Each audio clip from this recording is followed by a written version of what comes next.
In your talks, you've been talking about doing it yourself and the business of being in business. I haven't heard any comments about going to things like the American Embassy or the consulates in these various cities. Were they any help for you at all? I couldn't tell you that. So to get a visa to go to China, there's two routes. There's a visitor visa and there's a business visa. Either way, you will be going to the U.S. Chinese consulate.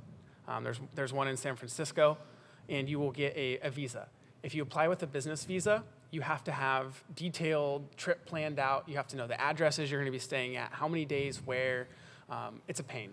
So you normally need an invitation letter. Yeah, so yeah. I've actually never done that personally, which is probably the right way to do it as a business. But I just go on a vacation visa is the way I've done it. You get a tourist visa. What Yep. are they? It's good You for can 6 get it months. for, no, they year. go them a year, 2 Yeah. years now. Even longer if you get it from the embassy in D.C., but you got to prove you live there. Yeah. Typically, San Francisco, it's a 30-day stay for 1 month, or a year, excuse me.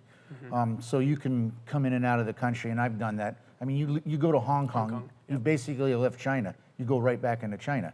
You know, and now you're on another 30 days.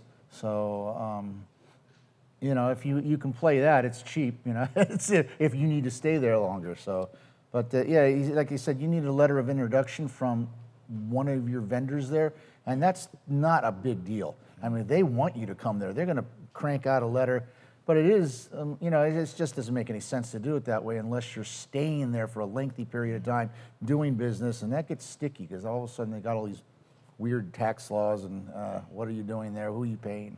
So tourist visas. You know, a lot of the areas where manufacturing are not in the big cities. The big cities are the port cities. That's where everything ends up. But for example, Tangzhou, where one of my factories is, or Guangzhou, you know, they're small little factory towns. They don't have consulates. So if you're thinking in the sense of if you get in trouble, could you go? No. You would have to go to a big city. And at that point, you might as well get on a plane.